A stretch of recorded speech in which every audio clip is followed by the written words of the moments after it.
Was there no audio to that? There was no. Oh, no, I didn't hear anything. Oh, um, that's okay. We'll play that in the outro. All right. Today we have somebody who can't use Restream and Mother Desiccant for the first time. Sorry about the no music. That was my John Cage moment, and just gonna roll with it. Very thoughtful, very thought-provoking. It was a very good sound. Probably you'll never know. Maybe after the show. So first, let's do some intros. Let's see, what did I write? Who are you, and what module would get you stopped by the authorities? Oh my gosh. And that's really funny. I actually have two NobCon stories about the authorities at the airport. One going there and one coming back. And I did think about the answer to this. I was just going to take the obvious answer of the radioactive random source that ERD makes, Mm-hmm. but That one would definitely get you stopped. definitely would. But so coming to NobCon, I was surprised that I didn't get stopped by the authorities because everybody I think has seen that picture, like just that JPEG that makes its way around to the guy visibly explaining to a TSA agent what a modular synthesizer Yes. Yeah. is. And so when I was bringing it through security, I'm like, here we go. I'm going to have my moment. And they ran it through this thing that took like a 3D scan of the entire box. Like this 100 HP black hole case was my carry-on. Oh, it's my boyfriend. Always needs to show up on camera. Um, he uh, he always does that. So anyway, him and I are waiting in line, and it goes through this 3D scan, and it builds this 3D map of like the case, like all of the wires, everything inside of it, all of the components, and they're looking at it, and we can see like over the person's shoulder that they're taking a 3D scan of my device, and I'm over here just like, oh my gosh, this is so cool. Because it's like this like 3D map of like Can this I device have that this I when made, you're all the done? wires. Oh yeah, and then they ran this Alienware through it, and we were sitting there just geeking out over it, and the TSA agent was just looking back at us like, yeah, it's cool. It's pretty cool, isn't it? And then on the way back, though, when I probably should have been stopped by the TSA, was so before getting on the flight, I bought like a 1 liter bottle of water. Um, Oh. yeah, I'm gonna tell the water bottle story. I brought a 1 liter bottle of water, and I say it was sealed, sealed container. I bought it at the airport. So we wait forever, and we get to the front of O'Hare, and they're like, "You got to throw out the water bottle." I'm like, "It's sealed. I bought it at the airport." They're like, "You got to throw it out." So I walk over to the trash can, and before I throw it out, some context. I was a very lazy teenager, and I learned to pour soda directly down my throat because I didn't want to clean a glass. So I could drink from 2 liters without needing to clean the glass when I was done. And I've just never lost that skill. So I just take the 1 liter and I just pour the entire thing into my throat. Just no gag reflex, no nothing. And just completely empty it into myself and then just throw it down into the garbage. And two of the TSA agents there, these two ladies working at TSA were just like,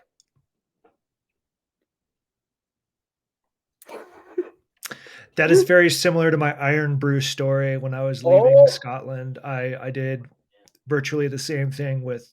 oh, with Iron Brew. Oh yeah, I wasn't even drinking or anything, so it was a little bit wasted, but that's okay. Um, yeah, I'm Hex7, host of the show, make modular music. I don't actually know.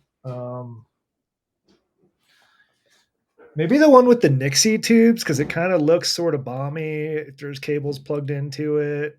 You got a countdown timer. They don't like things like that. They don't know how math works. Like they arrested that one kid who had like the DIY Arduino clock. And Anyway, I probably shouldn't have introduced myself as a goblin towards the TSA. I'm Mother Desiccant, and I'm a dark ambient musician, um, as well as a general synthesizer overthinker. yes, I I qualify for that latter bit too.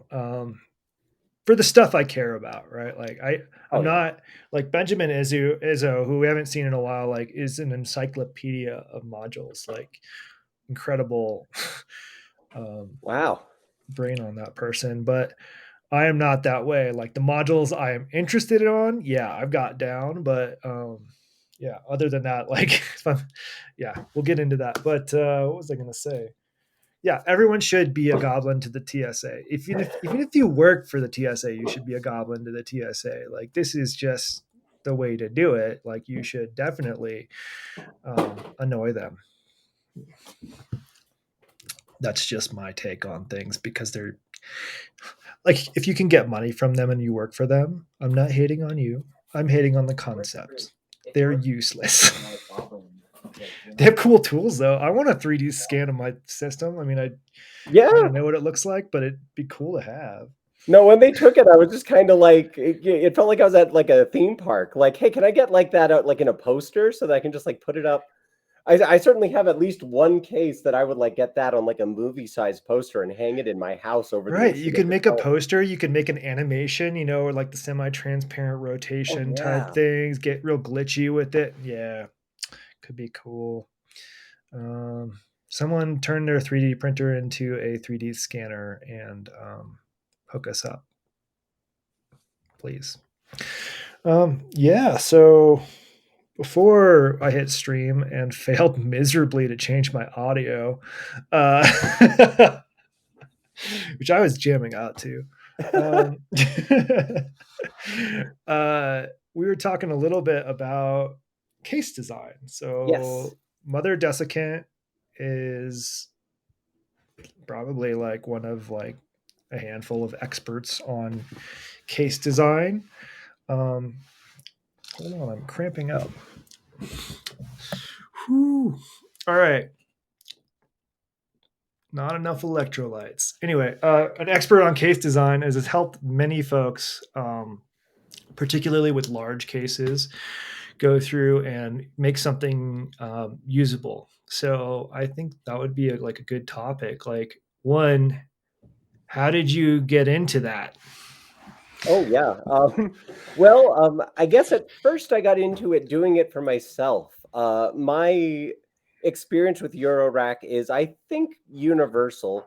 I got into it as a bit of an outsider. I was always like growing up. I was listening to the stuff coming out of Warp Records in the '90s, and the big explosion of trip hop after that. Super big fan of it. And so when I started making my own money and I could afford things like an Electribe and a Timberwolf, I started getting those and just amassing them in my room. And I didn't know what I was doing at all. I just liked making little things for myself and my friends and my various little projects. Yeah. But eventually, a friend is like, "Hey, I got a Moog Mother 32, and this thing's great. You should give this a try if you think synthesizers are neat." So I got it and had no idea what I was doing with it, and I just puzzled it out. I figured out how to use a Mother 32, and I'm like, well, this is cool. I think I'm starting to feel the limitations of it. I'd like to give it some friends. Mm. And yeah, I mean, you can like, You got some friends. yeah, yeah. Oh, it's got some friends. It's Got got a some whole friends, all neighborhood. right. And I think that that story is relatable to most people, where you start with a couple things and it's like, oh, we'll just start expanding a bit. And about $2,000 in, you ask yourself something very scary to say after spending $2,000 on anything, which is, what am I doing? What the heck am I doing? To put it in the parlance of the show. Yeah. So I thought about that really hard, and behind me are actually three Eurorack devices that I'm just focusing on making these three devices perfect. I do have like a smaller rack in that black hole case I was talking about that I take other places with just my smaller projects, but I want to get these three cases together, and then I'll probably work on a fourth one. Um, I have one that I actually, so I perform almost, I mean, they're bringing me back monthly now. So I guess I perform monthly on the Las Yeah. Vegas Art Walk with one of them. So one of them is a playable instrument. One of them, the one that's directly behind me here, is a something you can wire up for generative drone. And in fact, most of my albums were about half made on that and half made on a pedal board. And there's one over here, which is meant to be more of a collection show off, but also something for composition. This is where I'm putting like full systems. It's where I have the full Moog system. I got both. Oh gosh, Strymon. I got both Strymons in there.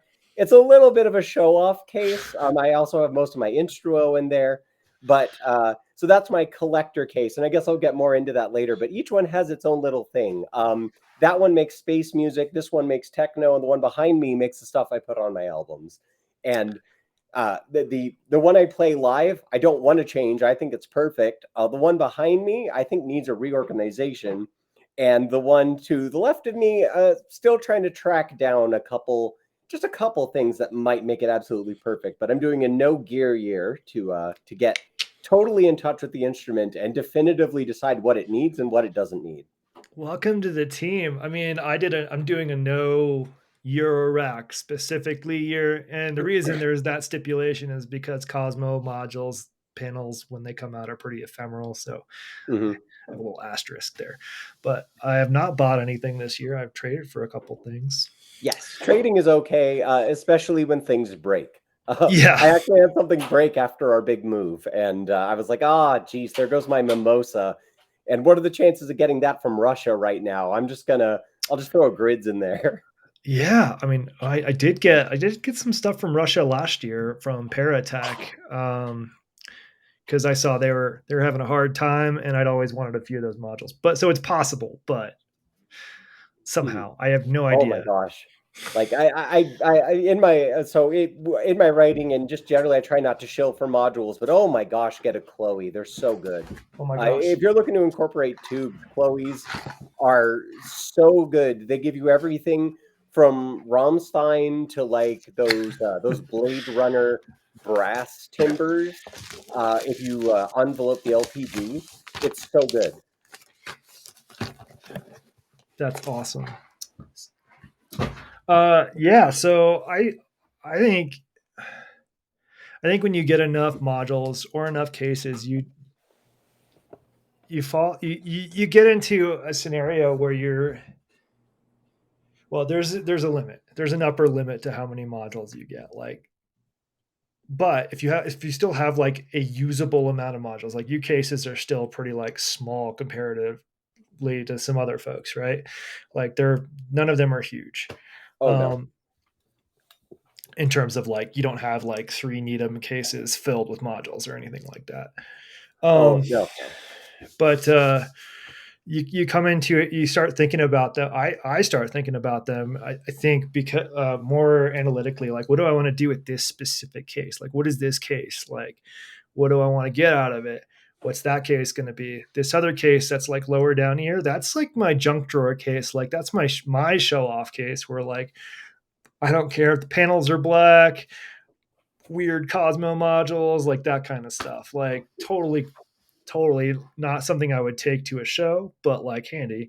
And then I've got like tiny Euro rack or tiny Cosmo, which is just a huge Euro rack case that matches Cosmo's size. But I thought about like what I wanted each of these cases to do. Can they stand on their own? Like I've taken and performed with just Tiny Cosmo at a Freak Boutique when I happened to be in town, and it was like trivial to do because I've got it set up in a way where I've got easy voice, like I can use it easily. I don't have to jump through hoops. So yeah. Anyway, I think those are like common things. So I think there's like a synth case. Like, do you want it to be a synth? Well, synth sector. There's like ambient case where you're like not ambient, generative is a better way to put it, where you've got like I don't know some of the make noise stuff and like a handful of different sequences that are rowdy, things like that. Like that's sort of the pattern I started thinking about like when I want a case. I don't know, but what are the categories that you recommend? Like what are other people having you design for them?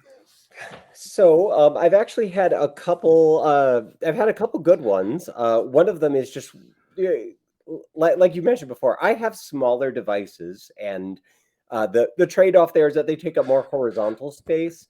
But I like that I can take just one of them and have a jam with it without needing to involve everything. Um, it helps to not have that option paralysis, but also have that option that it's like, wish the maths was in here, but you don't need to stop yourself. If the maths is right next to it, I can just be like, well, I guess this one has to be a 2 case because my goals are getting a little big for the 1 case on this patch. And you can expand if you want to, but there's like a psychological effect that takes hold when you have the smaller case that you want to work within the boundary. You want to work within the square. And in patching that up, you wind up doing more synth wizard things and coming up with more of this, just more talent. You develop more talent with a modular synthesizer, working with less resources, because you're never like, oh, I need envelopes. I have one up here. I got one over here, and it's like, oh, way up there, and it's not organized in any way, shape, or form. You're looking for, oh, I think I have a 4 HP one. It's in here somewhere. And when nothing is sorted, that's how things get lost. And like, how are you going to choose from those four, from those four ones that you have? Well, backing up a bit, like when you have a small case, a couple of things are happening, right? Mhm. Like you're really limited. And when you switch to a large case, well, if you have a small case, you're going to fill it up, no matter Mhm. what. Um, but the same thing happens with the big case. If you get a big case, you are going to fill it up. That's Oh just yeah. what's going to happen. It's like no matter how big the signature box is on a tablet or a computer, you're always signing it bigger than the box. No matter how it could be a wall sign, you do a huge thing. Like it's always your signature is always bigger than the box allows for.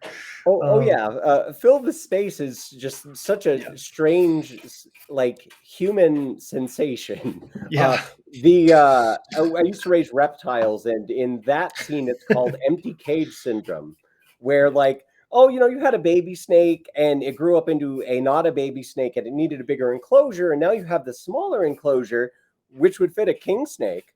So you could go get a king snake at the reptile expo that's happening, and that's how you wind up with two snakes. But like, while you're at the reptile expo, they got like a morph that you like, and so it's like, well, I guess I'll get another snake, and then now you have three snakes, and then that snake outgrows the cheap cage that you got it, and so now you have an empty cage and three snakes, and you can see how this gets out of control, much like Eurorack does. You're like, oh man, I wish I had a fixed filter bank for just a mastering section, but I don't really have the room for it. So I'm just going to get a small case. And you can see how that mirrors that it's like that case outgrows it. It winds up as its own system. You have more. And I'm writing an unusual kind of synthesizer guide at the moment that addresses that issue. That I call it becoming an accidental collector, where it's so easy in Eurorack, where just $80 to $150 at a time when you're dealing with the entry level modules, it's like, oh, ooh, piece of candy, ooh, piece of candy, you know, ooh, piece of candy, and you're just picking them up, and you wind up with these things that you're not using, and you need to resell them, and then you resell them, but then you have money, and there's always money in the banana stand, and that goes into larger modules, and it just turns into a collection that you don't want necessarily, or don't understand, or is just too big to manage. And that's where the guide comes in. I'm writing a guide. I guess we'll roll into that point in the agenda here.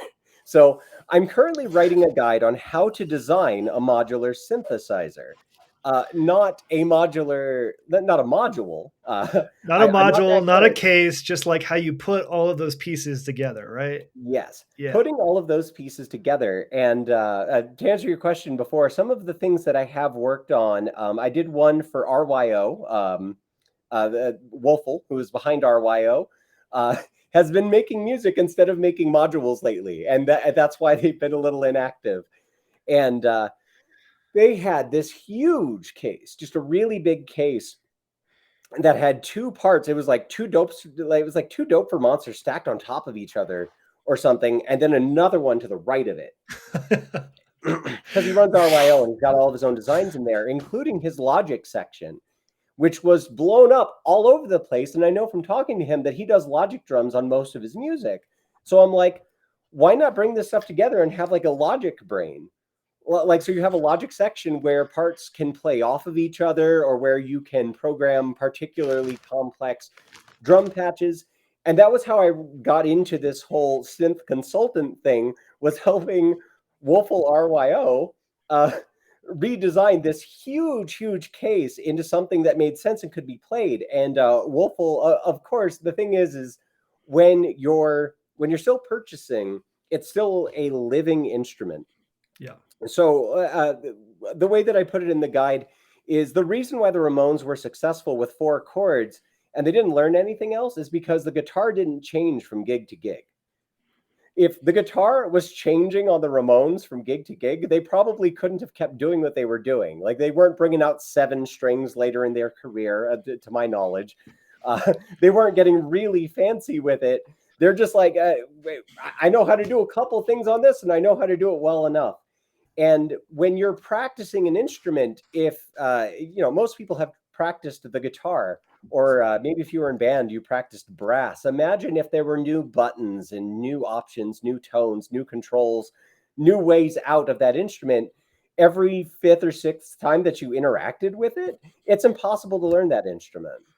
So you want those things to stay as static as you can, unless you're like, this needs to change for XYZ reasons. And then you need to go into a design phase where you're not trying to learn the instrument, but redesign it so that it can be learned in a different way. And how that took shape with Woeful is, Woeful took his favorite half of the case that I designed and completely separated it from the other half. He's like, I still play on that half completely separately from the other half that I've just been buying modules and making new prototypes and designing them. Mm-hmm. And so that's how that took shape for Woeful, that he has like an instrument that is like reliable, that I helped him design. And then he's got that other one off to the side where he's like, this is the living instrument. And I think that that's a great balance to strike when you still want that living instrument, but you still want the practicable instrument on the side. Right. And to clarify, like, there are folks who play modular differently, right? Like, there are folks who patch from scratch every time. Yep. And then there are folks like me who want to get into the music as fast as possible. So that's not really a thing I look at too much. And it sounds like in this case, I don't know if they patch from scratch, but like, they do have an instrument they want to keep making music on, which means there's probably some perma patchy bits to it. And don't I know it? Once you could like here, hold on just a moment. Like, once you have a good techno patch, oh, there goes my camera. Once you have a good techno patch, you don't want to unpatch it. It's like, well, this is good. We got it. All right, cool. Because as it turns out, techno's hard. Yeah, Okay, there's a lot to it. It's simple, but yeah, it's just like a whirring sound. You throw a bass drum on there, and then just make some hell noises and bang on a trash can, and there you go. You have techno. And then when you get in there and try to make it, it's like, this is hard. This is so much harder than I thought it was going to be to make something listenable. And so when you actually get that patch going that really speaks to you, where like you turn it on and just the tunes start pouring out of it, you want to keep it that way. So in the guide, I've detailed, or at least I've found, 5 kinds of synthesis, or at least 5 kinds of case, 5 goals. I call them paths. 5 paths that any synthesist is probably going to take. The first is Explorer, and that part of the guide is actually already in editing. It has to do with people who either just showed up and are kind of exploring this whole modular thing. Either they're not sure what they're doing and they're just now exploring this new sonic space, or the people who have larger cases and just they don't have a strict purpose other than interacting with their instrument. And that's fine. That's also fine. There's a lot of people like that. I imagine that there's a lot of explorers who do that just to calm down after a long day. I think that there's a lot of modular users right now who are just like glad to have an instrument that I can just go up, beep boop, make some zip zap sounds, and I'm not looking at a screen. It's There's a nice lot to of have those a I'm not looking at a conversation, screen explorers. right? Like it's nice to have a conversation with the instrument, and Yeah. that's where I think exploration is fun because you could like that's why I like the original soft pop and the new one because they're like they don't work how you anticipate them working. The newer one works more so how you anticipate, but the old one's like pretty random when you first start using it, and it's fun to have that conversation with the thing. Oh yeah. No, like starting out, like I still have that Mother 32. It's in my showcase case, actually. It's in my Space Music showcase case. And I still have it. I got it used from Guitar Center. It was it's still there. I love it to bits. I even had a moment, just this pure and wonderful moment where I met another ardent fan of the Mother 32. I went to it's I mean, it's a Burning Man like thing. It's not related to Burning Man in any way, shape, or form. It's just another desert party, but it's called Neotropolis. It's a oh gosh, it's a cyberpunk party in the desert where costumes are mandatory. That sounds like my kind of jam. It's so much fun, and I didn't think to bring it. Well, I did bring a synth, technically, I guess. I may be the only person to have used the JU06A's speakers because I put picture hangers. Like I unscrewed the screws on the back, and I put like some picture hangers on it from Home Depot, and I put like a guitar strap around it, or actually that was a purse strap, and then I am lucky and blessed. Oh gosh, is it in the closet? It's in a closet. I am lucky and blessed to very long ago have been in a synth punk band, a comedy synth punk band, where we had a bass guitarist. And at the time, I was able to snag a gosh, what's the model number on it? Like one of the very large black Korg guitars, like not the small ones. I'm talking the huge one. Those things are Yeah. unobtainium right now. And it's like 1 year older than I am, and it still works. So I plug that into the JU06A. We're out in the desert and it's battery powered, so I have my speakers already on there.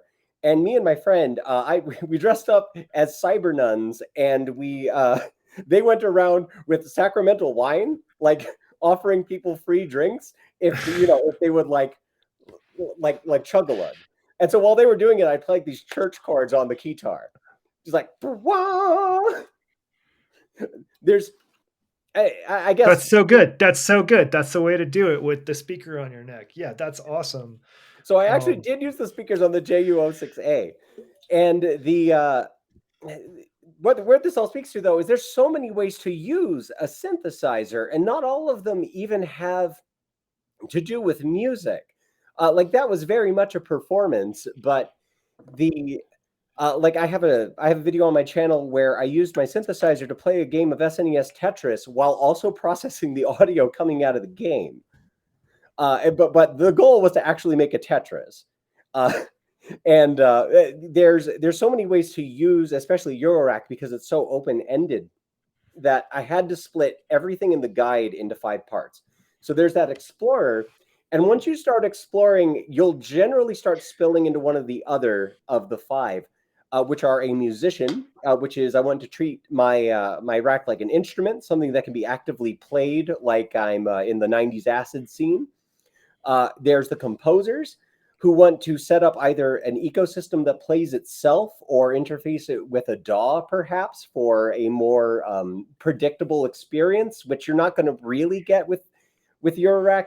I feel like I feel like if you're going to work with modular at all, you need to either be ready to lose anything that you've accomplished with it besides learning things, or just learn it so well like an instrument that you can get back a previous result just by being like, oh, I remember it was about this. Okay, cool. yeah, and there's a few folks who do the latter pretty well, where they'll like make a very typically a very small case, and then it's done and it stays that way, and they'll like name it, and that's like one way to sort of do that. And I see a lot of folks, especially in some of the other discords, because EMS is a more performative discord, like folks are Mhm. playing more. But in other discords, they're like catching one shots. They're like making some crazy sound, recording it into a DAW, and then using that later in a song. Yeah. Um, And that's so cool to see that the the benefit of using Eurorack and just modular in general is that as I have in all of my albums, it gives everything a constantly moving and organic sound. I'm trying to remember who coined this rule. I wish I could credit them. That in drone you want to move slowly but keep moving. And I think that you should do the same thing for dark ambient and soundscaping and anything that you're doing. Do have an do have movement in there, but move slowly. And when you're turning these knobs, you get a non-mechanical feeling from an entirely electronic machine. Yeah. And that to me is just beautiful. Um, which brings me into the other two types that I didn't mention. There's the collector, which I did. We got plenty of those, and they know who they are. You know, like if you've ever been, if you're plunking down like for the Kickstarters on stuff, sound unheard. If you're just like, oh, I need to, I got to upgrade to V3 because V3 is cooler and neater. If you made your own unicorn boom, if you're making the prototypes at the Moog Fest, you're probably a collector. Uh, Yeah. just like that you want this giant buzzing battle station of fun, as I put it in the guide. That's definitely a kind of user. And the last, perhaps strangest kind of user, and one that I think I'm closer to than I wish to admit, is the modular fancier. The And modular what? the modular fancier. It's sort of like there are goldfish fanciers, and I wish I could think of a better term, but fancier works for it so well because fanciers are not concerned with the recordable output of their machine, but with the human machine interface that a modular provides. These are the people who want a holistic or non musical result from modular. Growing up near Sedona, I know that there's probably somebody using Eurorack to make like a binaural beat system for experimental therapy. There's ERD, whose stuff does everything from run things through that like a uranium core, or like sets things on fire, or runs it through dirt from Poe's grave. Like the people who are doing this have some inkling in them where there is a note of spirituality in it for them, that this is how they're getting in touch with some kind of man machine interface that is the romantic side of musicianship and modular itself. And those people, as you might imagine, need a completely different kind of case, a completely different kind of module ethos than any of the other types. Because what's going to work for a musician, if somebody like that asked a musician to design them a rack, they'd get a whole bunch of common modules that have very discrete, understandable purposes, and they'll just kind of get bored with it really quickly. I had that experience with the Kilpatrick Audio Phenol. Amazing way to get into banana synthesis, and I was just like, man, this is really boring because the thing that got me into bananas was looking at the stuff from Peter B, looking at the stuff from Buchla, all the stuff that sounds like it's from the planet Jupiter, and there's nothing more East Coast than the Kilpatrick Phenol. It was just like it threw me for a loop to have something that was both East Coast and bananas, and it was bananas, as they say. It was bananas to interact with it, and I tried to do weird things with it, and it just refused to get weird enough for me. And so I was like, well, I guess I learned something about myself today. Uh, I guess a little inkling of that. I need the weird. I need something unlistenable for myself for those like deep delving sessions when I'm just drunk or high and entertaining myself on the modular. And I want to get those weird sounds. That's a fancier. And so so the types are explorer, composer, musician, fancier, and collector. And many people express traits from some or all of the types, but if you want to build a rack that really works for you, you kind of gotta pick a direction. And if you can't pick a direction, I suggest explorer. And I do have a bunch of general rules for keeping things from getting out of control as an explorer, so that you don't wind up with, like I said, the huge rack with no real purpose, that's just option paralysis and makes you wonder, like, could I sell some of this? Yeah. Uh, I think there is a lot of crossover, like chat. Like, do you? Which of those things are you? I think everybody I think everybody probably has a little bit of collector in them, like where they buy a module sheerly because there's something about it that brings them joy that beyond its function. Like I saw a lot of people get the local florist because it's a beautiful panel. Like it's an awesome Oh, looking module. Um, Very useful one, but like it's also very good looking and it's this nice shade of green that sticks out. You don't see it very often in modular. Um, I I do know like I those have some brave weird colors. stuff like that. I definitely go towards the musician route, but like in a more composery route, like I'm composing on the Hapax, right? And then using my instruments as an instrument, well, using my modular as an instrument, but like I don't. Yeah, I think as a musician, like the thing that matters to me most above all else is like how performable is it? And I say that a lot and it means a lot of different things to different people's, but like it needs to be useful to me in a performance or I'm not going to care about it. It's going to go. Mhm. Or it's just gonna go. I had a collector moment with the spherical wavetable navigator. I it was back when I was definitely in my explorer phase. I didn't know what I was, I didn't know exactly where I was going, but I did see all the ads for the SWN, and I'm just like, oh, that rainbow ring. And I saw like a couple demos of it that made it seem really great. That slightly squished circle, like it's one of the top coolest modules as far as looks and designs go.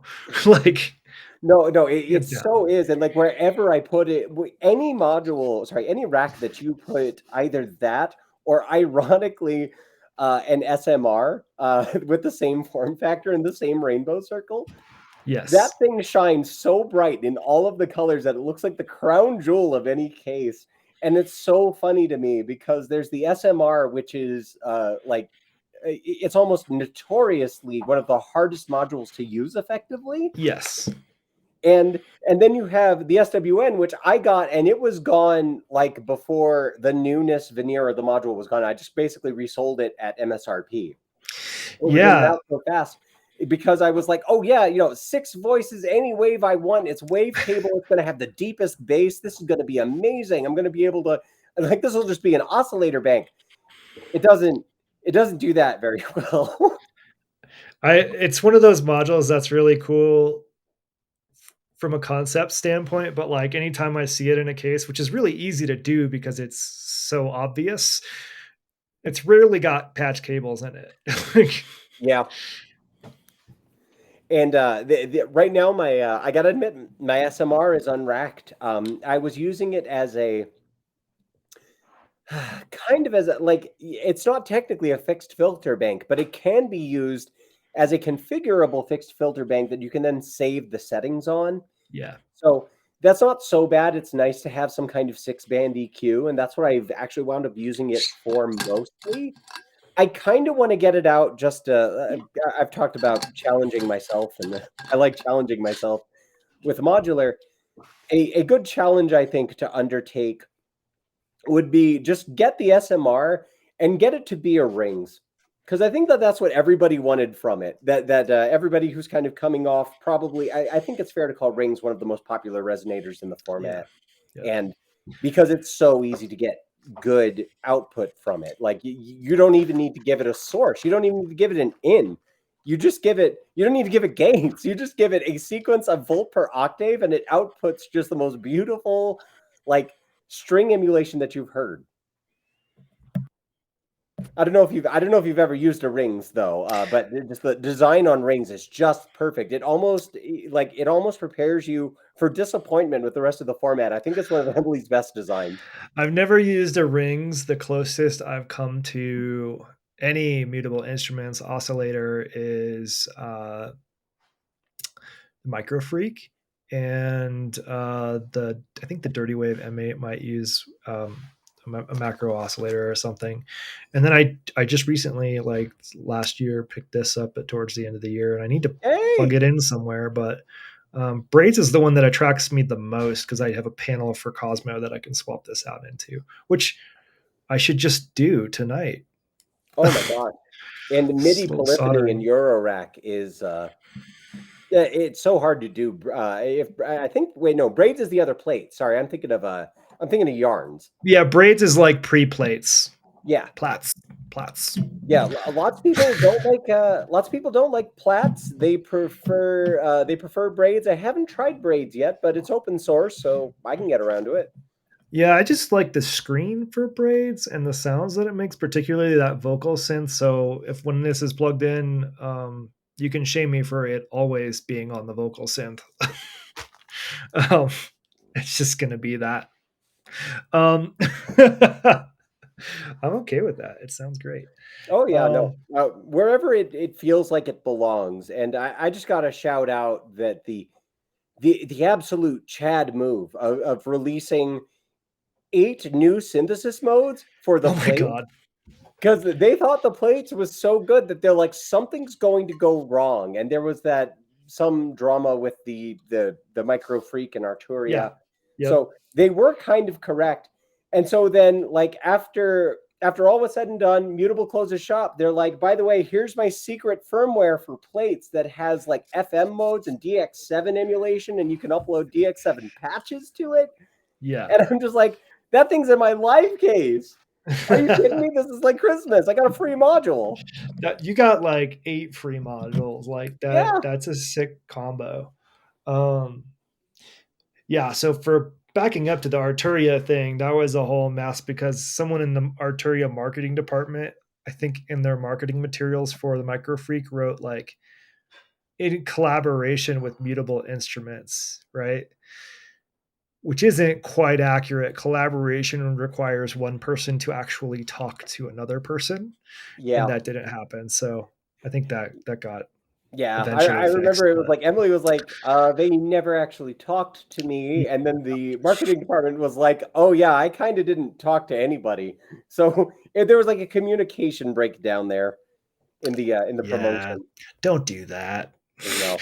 um, but yeah, let's go back to your tips Oh. for what was it? It Um, was tips for organizing your case as uh, as an explorer, right? as an explorer, I was going to say, actually, go ahead and pick any of the archetypes, and I'll give you my thoughts on them since we still have some time here.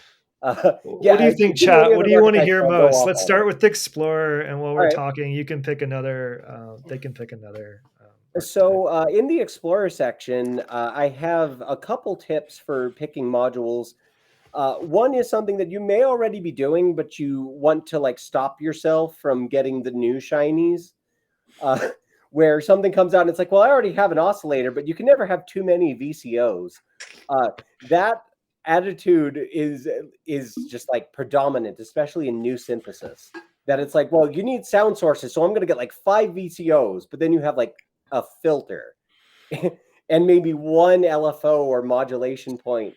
And a better way to think about it when you're an explorer is like, yes, you want a whole bunch of cool, complex VCOs, but the beauty of Eurorack, as you'll find when you're patching it, is in the complexity of the modulation that you can get from sub audio rates to audio rates to all of the things that aren't even like audio rate that answer to some other force of the universe, like a plant. When you get stuff like that, you unlock things in your other modules. I remember when I was new, I just puzzled out a Mother 32. I didn't know why everything had to have this stupid FM input, right? Because I'm just using the VOCT input. And once I discovered what FM was, because I got a digitone, I'm like, wait, can I do this on the modular? And I tried it. I'm like, oh, this is a whole skill set. And then I discovered why there are mathematical divisions on an ornament in crime. So if you happen to have an ornament in crime and you wondered why those mathematical divisions are there, it's not even because of like, well, somebody will want to compose a song in the Fibonacci sequence. Here you go. You can use those mathematical divisions in their quantumane on the OC to to manage FM relationships. Wow. Yeah. Yeah. Right. So that's the thing about FM. Like, if you just get started, if you jack anything into that FM input, especially if it's linear FM, I believe, um, it's going to sound probably bad to you. Like, you're going to be like, how do I use this? Um, like, there's a learning curve on it. But um, if you've got a nice division, particularly FM likes divisions, you can start getting some pleasing overtones and things like that because they're like a third or a fifth or whatever. Yep, you got it. And another thing I mentioned for explorers, which definitely works into FM, is you can't really start with FM unless you have an oscilloscope. And especially if you're if you're just learning modular, get an oscilloscope. If you want to get into like FM or like advanced modulation techniques, get an oscilloscope or some way to some way to monitor your modular on a scope. And if you are experienced, get a scope, especially if you're an explorer, because it's fun. It's another way to explore the sound visually. And if you have an XY mode on that oscillator, which, as far as I know, is functionally useless, it just looks cool. You can get into oscilloscope art if you want to go really hard on it, or you can just enjoy the weird shapes that the sounds that you're making create in a two-dimensional space. Yeah, so XY stuff is huge for me. Like, I love doing it, and I've been trying to like figure out how to do it nicely with samples. You can do it with us oscillate, like you can do it with two sine waves, right? Like just two sine waves, one in each channel, detune one, watch the circle spin in a 3D fashion. Very cool. And so on and so forth. You can make really cool stuff. But oscilloscope music is a whole topic I'd be happy to talk about in another one because I Oh, could go oh for a gosh, long I would have nothing to say about it because I haven't like that. That feels like I'm gonna get really dorky here. If you ever played Final Fantasy Tactics, where you got to master 5 jobs before you can be a Dark Knight, and then you master Dark Knight, and then you're like a Moon Knight or something, then it is that you have to get this software that hasn't been updated in a few years and also learn what is it, name of that software that I use for 3D stuff. One of the 3D softwares that I have in here. So if you learn a 3D software, oh you've got to god, like learn how to like you if you've got a Mac, loop back. If you've got Windows, you got to figure out how to like audio route to your DAW probably. Um, and then somehow preview on the oscilloscope. Like it's a whole thing. Anyway, that's what goes into when I make like words on the screen. it is a whole thing, and I found out in VCV Rack. That's part of why I'm making the guide. I'm making the guide format neutral, even though most of my experience is with Eurorack. I've done some stuff with bananas, and I've been to KnobCon, so I got to play on somebody's Weird. But it's mostly about Eurorack and VCV because I feel like if we're going, I'm very concerned with expanding the community because since finding this, I'm like, I think more people would enjoy this. And VCV, it isn't as fun. It isn't as fun as a physical machine, not in the least. But so many people have become enamored by VCV. We have so many people on EMS who just do VCV patches. I bump into people on YouTube who do unattended modular ambient on VCV. Clearly, it has enough there to be interesting for the people who like the modular composition Yeah. form. Yeah. And And so if you have VCV, always use an oscilloscope. If you have an oscilloscope, always use an oscilloscope, especially if you're going to be messing around with FM, because when you're an explorer, you might look over to the oscilloscope like me and be like, hey, that looks like a lotus flower. Wait a minute, wait a minute. And then you start tweaking some of the envelopes you have going through there and your waveforms, like trying to make it look a little more like a flower. And then you're like, oh, this is actually very slowly spinning. What's controlling that? And so then you get it like spinning and blooming. And somewhere I have a GIF that I took of a VCV scope of like of an oscilloscope art lotus that I'd accidentally made just by messing around with FM stuff in it's so good. VCV. It's so Yeah, good. And it and I helps want to you use that. understand like I think it helps me understand a little bit more about the waveforms and more importantly, like what am I effing up? So like, that PWM knob, if you turn it too far on a lot of synthesizers and modules, will go to silence. And that's actually a really useful tool sometimes. But but you get that really thin sound and you're like, why is it so thin? But when you actually look at it on the screen, you'll see it goes from like this rectangle like this, it gets thinner and thinner and thinner until there's just a line, and you're like, okay, I understand now. And I specifically mentioned in the guide the hypnotic effects of watching a supersaw on an oscilloscope. Yeah. Uh, It's like, yeah, there's little jokes sprinkled throughout the guide. I also suggest that explorers should try at least once low passing a saw wave. Uh, yeah, it's a rite of passage. You got to do it.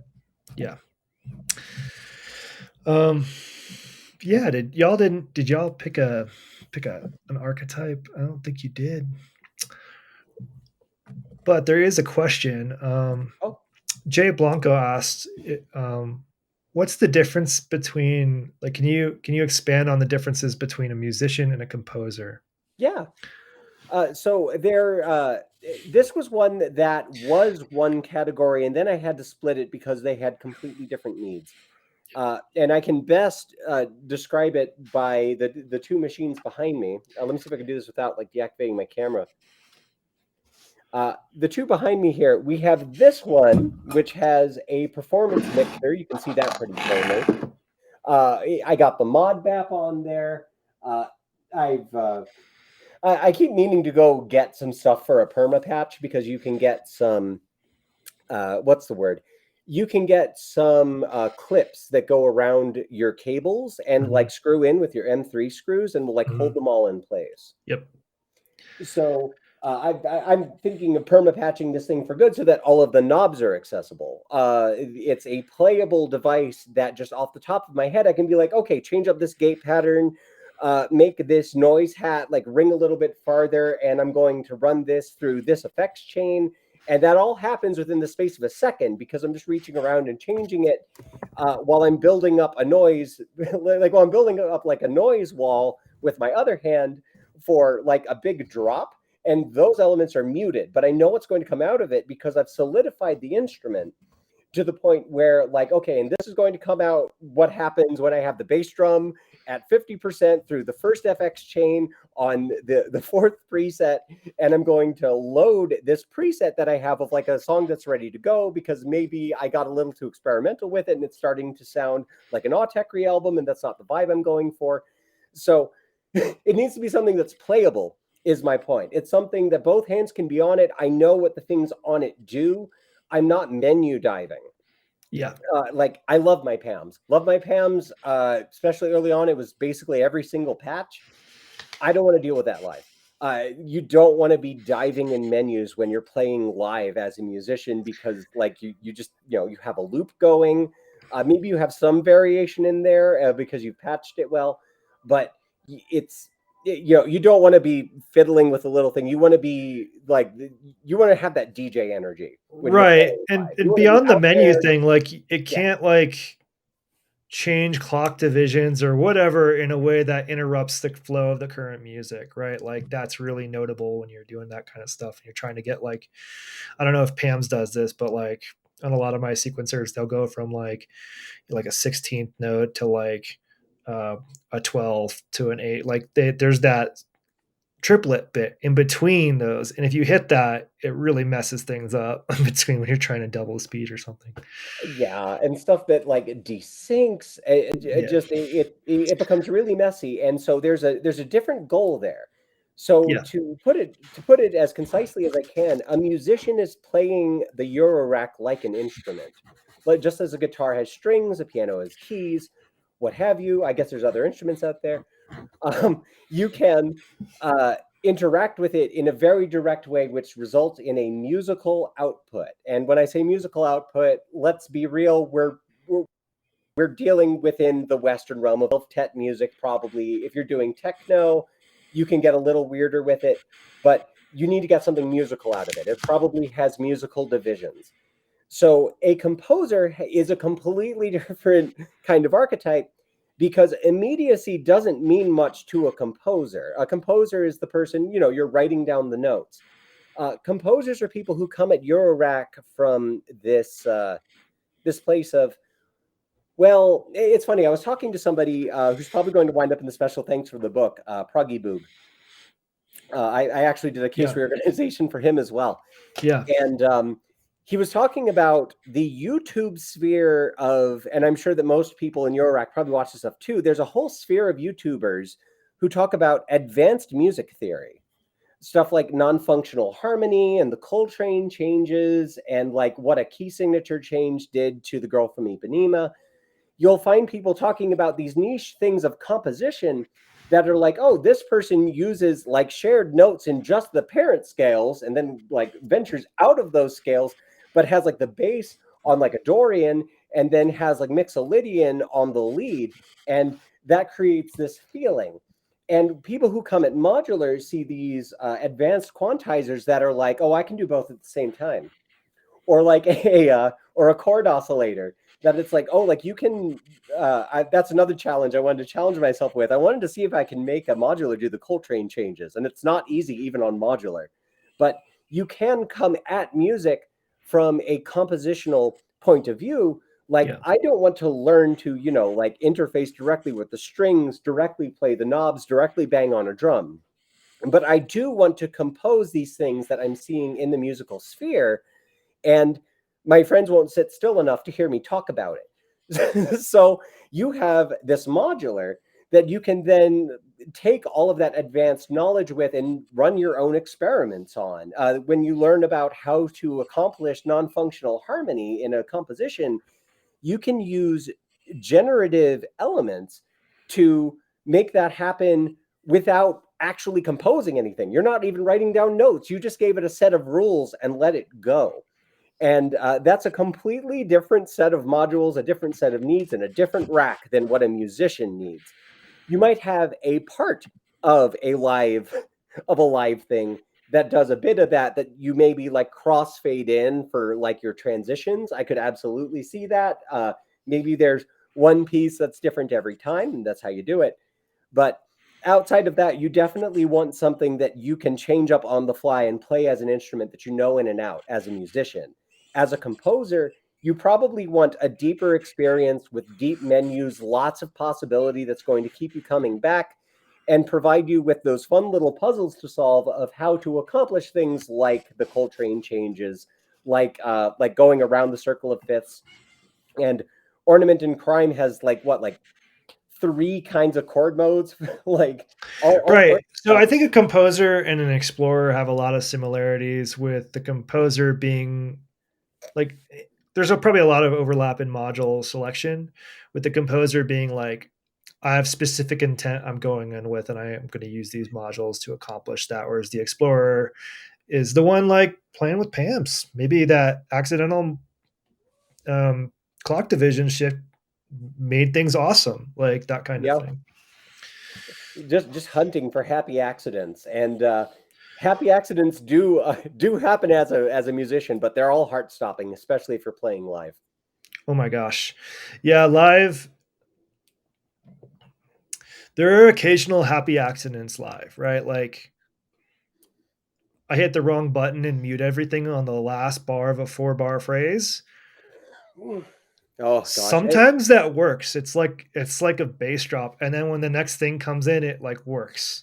That kind of stuff I would consider a happy accident. Like, still makes me like get a little too adrenaline up, but that kind of stuff is usable. Whereas sometimes it like, if I kept the resonant too high on something and go to a bass octave or something with the same voice, now I'm getting crazy levels of feedback that in a in-person scenario where I don't necessarily have a limiter on things, like that can be problematic in an unhappy way for people's ears. Yeah, so many times I'll do some Discord busking, I call it, for the places that let you go places and like just play music on Yeah, Discord. yeah, I'll occasionally go into those servers for a little bit and just wire up some stuff from scratch and just get the oohs and ahs and some occasional album sales. And it's great to see people who have no idea what they're looking at, like getting into it. That inspired a lot of the book too. That it's like, how can you introduce someone to what they're even looking at when they see all these little rectangles? Uh, but yeah, no, I had one the other day where I hadn't used that particular case in a very long time. I forgot to plug it into the mixer. Everything was full volume. Thankfully, nobody was looking yet. I used the wrong module for the wrong job a couple times, and I wound up in a case with a bloom using an LFO and a quantizer for generative Voct, like Yeah. signal. Yeah. I mean, I did the It was a intro to mess. this with just heavy breathing and button sounds, so you know, like mess ups happen.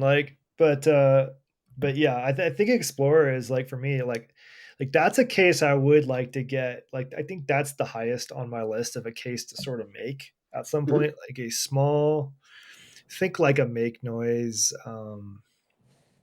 Shared system, or like I forget the name of their other one. There's another one that's a little more exploratory, like something like that. Not necessarily make noise, but like something where it's like the soft pop. It misbehaves, and I have to have a conversation with it, and I can find some cool stuff that way. Absolutely, and you actually might enjoy some stuff from the fancier archetype inside of that Explorer case. Yeah, Uh, for explorers, just some quick tips that are also in the guide for explorers are, if you can, don't go above 12U if you're still just exploring, because I feel like 90% of the world of synthesis, at least in most formats, can be accomplished in 12U. Whatever the format offers, if you go above that, you're either going into a collector sphere, or like you want something for mixing and mastering. So you're going into the more like you're trying to release stuff. So try to keep it small and focused, so you know the toolkit that you have at any point in time and what that toolkit needs, so that you can effectively explore. Uh, to find out what that toolkit needs, throw a multifunction in there, even just a small one. They're okay at doing a whole lot of things. Stuff like the disting currently. It's stuff like I'm trying to think of another good one. Ornament and Crime is another good one too, now that I think about it, especially hemispheres, where if you throw a multifunction inside your Explorer case and it's like, man, I never take that thing off the VCA, or I never take that thing off the envelope generator, or the panner, or whatever it seems to get stuck on, and you never move it off. It's like, that's the time to be. That's the time where you got to ask yourself, well, should I actually go get some more VCAs, free this up, and let it, let this divining rod, I call it a compass in the guide. Let this be my compass again for where this Explorer case needs to go. that's super good advice. Like that's how I used maths. Like it was Oh, in the case, and I didn't know how to use it, and then it was in the case, and I found out what slew was, and it was only on slew for like I don't know, 6 months after that. It was slew duty for two different voices. And I was like, maybe I can just build a slew module. Because yeah. like, and then it was That's on like adding duty, adding two signals together. Okay, for like 6 months. Maybe I need one that just does that, like that kind of thing. and what a clout move, using maths as a multifunction module. You absolutely can. It just requires you to really know synthesis in order to do it. I didn't. I'd learn like Really? I'd watch like a how to use maths video or something, and they'd like Oh, lose me okay, after okay. they did anything advanced. But I'd see like, oh, slew. I know I can hear a sound change because they did that, and that's like two cables and one not like a knob, right? Like it's not much to it. I guess in maths case it's two knobs, one for the rise and one for the fall. But it was I learned maths through these like use cases Oh over yeah, time. and I can recommend one for you right now, and it is not a well-known module. Um, I've been calling it it's a bit of a sleeper module. I feel right now you can still kind of get them. I've been calling it the maths of VCAs. Warm Star Electronics makes a thing called the Bends, and it is insane. So what it is it's basically uh, four attenuators all next to each other with positive and negative outputs. And there are 6 additional inputs which cause the ins to bleed into the outs of other channels.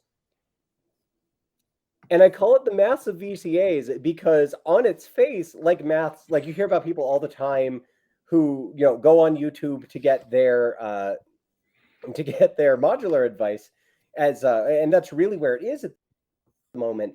And they're like, maths is you got to get a maths. And if you're new to synthesis, you're going to be using it as 2 LFOs from the green raw outputs. And the rest of it makes no sense. And so, and that's a very, very common experience. And then you grow into maths. You get to know and learn and love maths and figure out why I once did the calculations by space and HP and by price. It really is a bargain for everything that it can do. But if you don't know how to unlock it, it really is just kind of, it's just 2 slews. It's just 2 envelopes. And Yeah, it's not like like a I don't think compressor. maths as a module I don't recommend that as a module people should get when they're first starting. Like it is a Yeah, great module, and I do think folks should at least take a look at a maths or a maths clone or a function generator that has some similar fun or things like that. But Delta like V. it is not one you should start with. Whenever I get the chance, when the odd person is doing their due diligence and they go into a modular server and they're like, "Hey guys, I'm getting my first modular. Should I get a maths?" I'm like, "Don't get a maths. Stick with me. Get a delta V," which is so demystifying for early synthesis because it's most of a maths, but without the center channels and the offsets, as well as 2 VCAs, which is really handy when you're first learning synthesis, that you don't need to worry about the relationship between your envelope generator and your VCA. They're packed into one module. So it gets you running really quickly. And then when you do go modular with those 2 discrete functions, then you can be like, oh, I just need the envelope part of it, or I just need the VCA part of it. So if you are new and you are thinking of starting with a maths, highly recommended Delta V. But we got it up on the screen. So the Warm Star Electronics, Oh, the best. sorry. No, we Oh already no, talked you about forgot. Wormstar. We got it. We're good.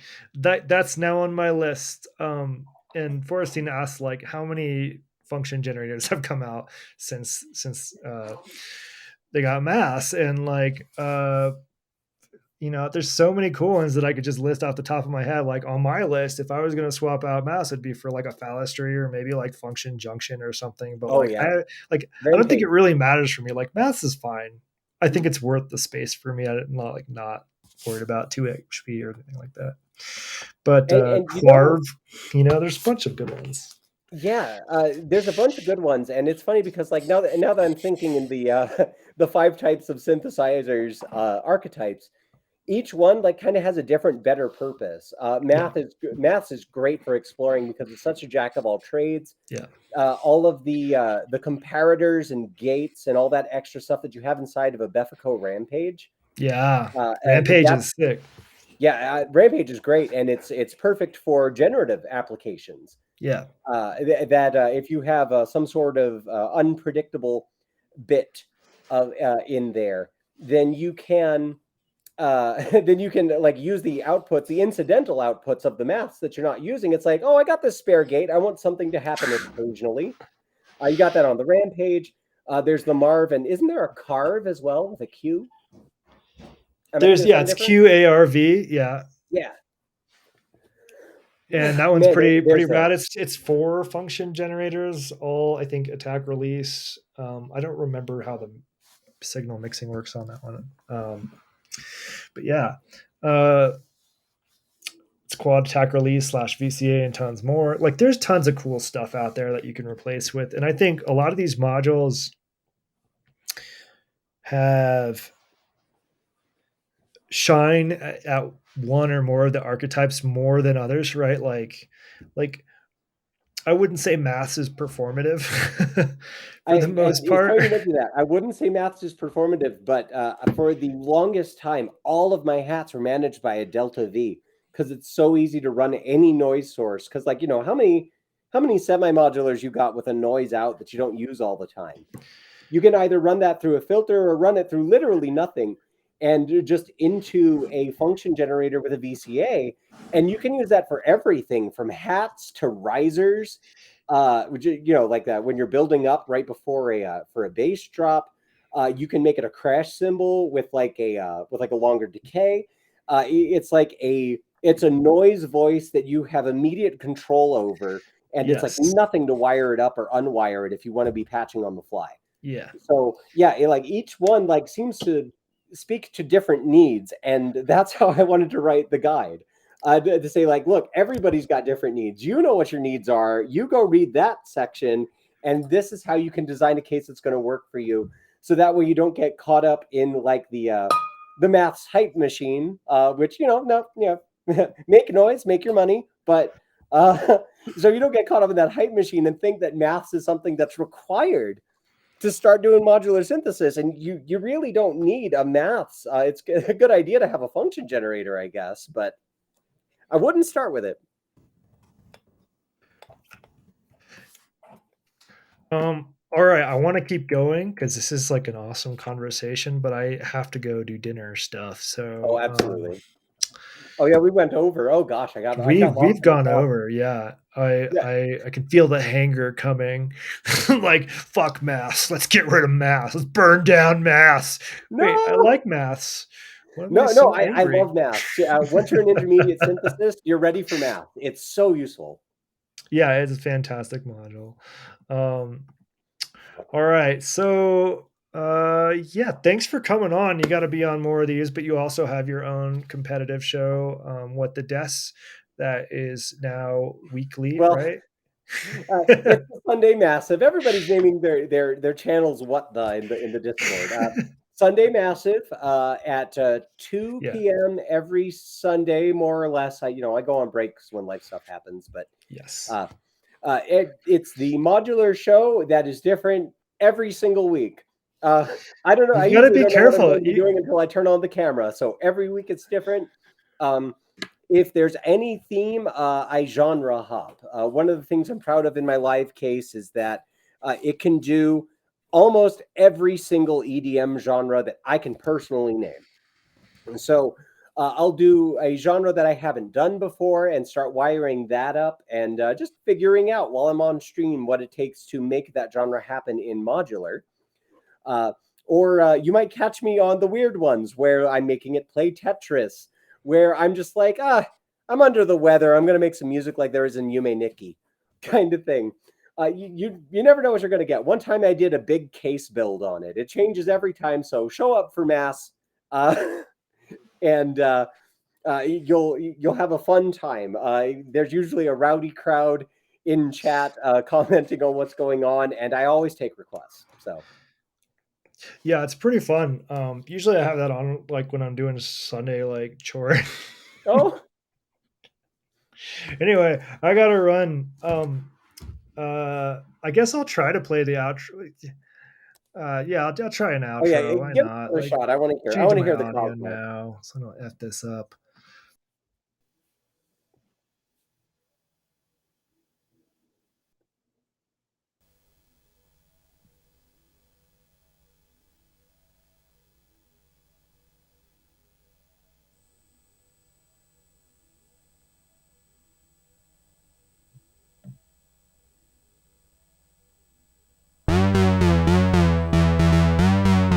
You got it.